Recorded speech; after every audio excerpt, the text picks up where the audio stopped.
स्वागत करता हूं YouTube channel nursing Rahul Mishra nursing पे। आज का वीडियो आप सभी के बीच जितने भी सीएचओ के ख्वाहिश रखने वाले आगे हैं या जो भी ज्वाइन कर चुके हैं उन लोग को बहुत ही अच्छे से पता है। देखिए, सीएचओ जो भी लोग ज्वाइन आगे करना चाहते हैं तो उसके लिए आपको पता है कि जो भी है आपका बीएससी पोस्ट बीएससी होना चाहिए। जीएनएम लगभग अब आउट हो चुका है, तो उसके लिए पोस्ट बीएससी बीएससी नर्सिंग ज़रूरी है।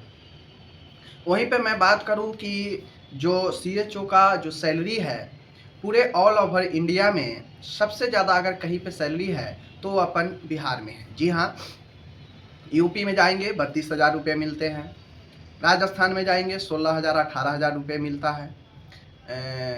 और भी अलग जगह पे अलग अलग तरीके से सैलरी है, ठीक है।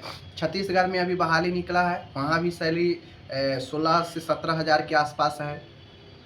तो ऑल ओवर इंडिया में देखा जाए तो जो सैलरी है सीएचओ का सबसे ज़्यादा वो बिहार में है। जी हाँ, अब आप कहेंगे बिहार में कैसे ज़्यादा है, तो सबसे पहले जो बहाली होती थी कुछ दिन पहले बहाली भी कंप्लीट हुई है, उसमें जो सैलरी है वो 40,000 कंप्लीट था, 32,000 प्लस 8,000 इंसेंटिव। अगर देखा जाए तो जो सैलरी है सबसे ज़्यादा बिहार में ही था, ठीक है। लेकिन जब चुनाव आया तो आपको पता होगा कि जितने भी एनएचएम के कर्मी थे उनको 10% हाइक किया गया, 10% बढ़ाया गया। तो जब सैलरी 10% बढ़ जाता है तो 40,000 का 10% होता है 4,000। 4,000 मीन्स 44,000, यानी जो अब सीएचओ को सैलरी मिलेगा वो 44,000।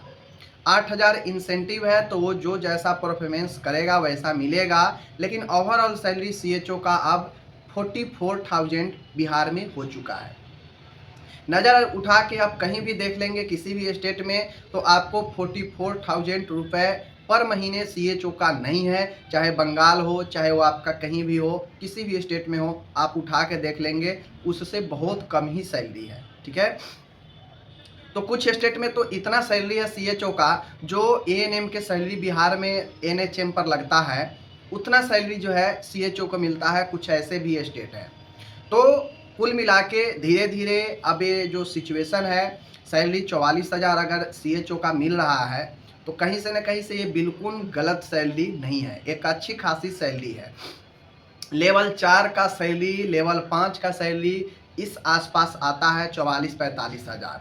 और अगर आपका कॉन्ट्रेक्चुअल में ही अगर इतना मिल रहा है तो ये कहीं से भी गलत नहीं है, एक बेस्ट सैलरी है। लेवल 4-5 के बराबर आपका अगर सैलरी मिल रहा है और भले ही ये सर्विस संविदा पर है, लेकिन एनएचएम एक रीढ़ की हड्डी है। आपको स्वास्थ्य प्रोग्राम में, हेल्थ प्रोग्राम में एनएचएम एक रीढ़ की हड्डी है जिसके अंतर्गत बहुत सारे स्वास्थ्यकर्मी काम करते हैं और यह काफ़ी ज़्यादा जो है भूमिका निभाता है हेल्थ प्रमोशन में। तो एनएचएम कभी ख़त्म होने वाला है नहीं। दूसरी चीज़ें, यह बहाली कंटिन्यू आते रहती है, तो इन फ्यूचर भी चीज़ें बढ़ेंगी, लेकिन अभी अब नहीं बढ़ेंगी। ये जो आपके सैलरी 44,000 हो गया यह काफ़ी शानदार है। तो जो भी लोग आना चाहते हैं सीएचओ में, वेलकम है, आप लोग ज़रूर जाएँ। और काफ़ी बेहतर सैलरी भी ठीक ठाक हो गया है।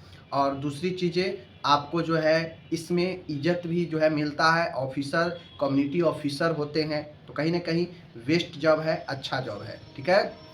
देखिए, अस्थाई चीज़ को अगर हटा दिया जाए, सैलरी को हटा दिया जाए, तो कहीं ना कहीं जो पोस्ट है स्टाफ नर्स से ऊपर का पोस्ट है, ठीक है। सैलरी चूँकि लेवल 7 का है तो 70-80 हज़ार स्टाफ नर्स का हो जाता है। परमानेंट अगर जॉब है तो परमानेंट हो जाता है। तो ये दो चीज़ को अगर नज़रअंदाज अगर आप करते हैं, चूँकि सैलरी कम है, दूसरा संविदा पर है, तो इसलिए बाकी पोस्ट के हिसाब से देखते हैं तो इज्जत और जो पोस्ट का लेवल है वो सीएचओ के ऊपर है, ठीक है। तो ये सारे चीज़ है। अब बाकी मिलते हैं अगले वीडियो में। आप अपना ख्याल रखें।